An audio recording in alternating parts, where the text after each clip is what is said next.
Okay, so another concept that I found really interesting was the concept of a retrieval cue.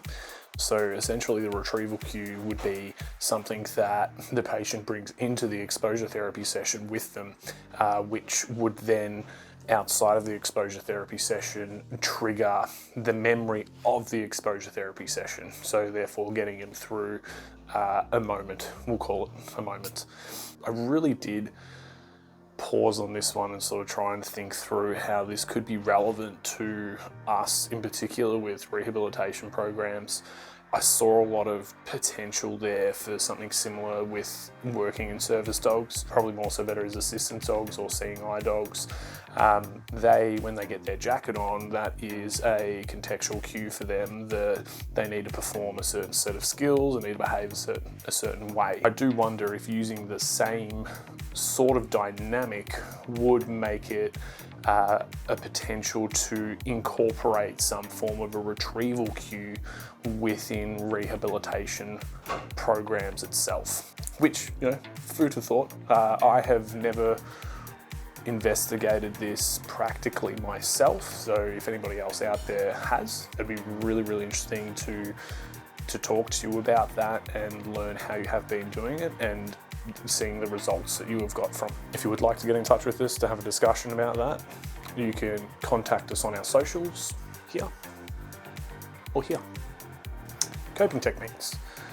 Coping techniques, when Michelle speaks about it, is like one of the things she brings up is like deep breathing, which in theory would be really cool if we could, you know, sit there with our dog and teach him how to breathe deeply, the way that we would teach a human to do it. So if anybody does have any Dr. Dolittle voodoo magic that they would like to share. Lie down, Chauncey! He's deaf. I'm not deaf. I just can't stand listening to her. I'm all open for it.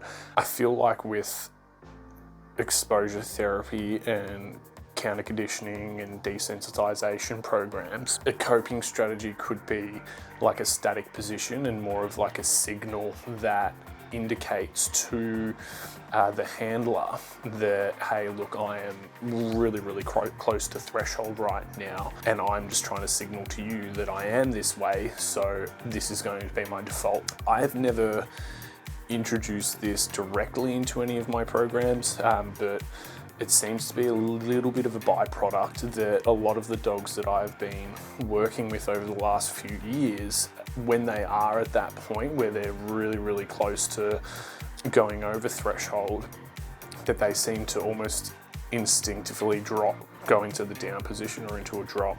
I say instinctively, but really it is a product of training at the end of the day. When I think back on it, I do put a large emphasis on the downstay and impulse control into my behaviour mod sessions, mainly for stability and impulse control, and it gives a really, really nice off switch. And it does seem that a lot of the dogs have sort of adapted this into when they're in a situation where they're not too sure how to respond, they go into the drop.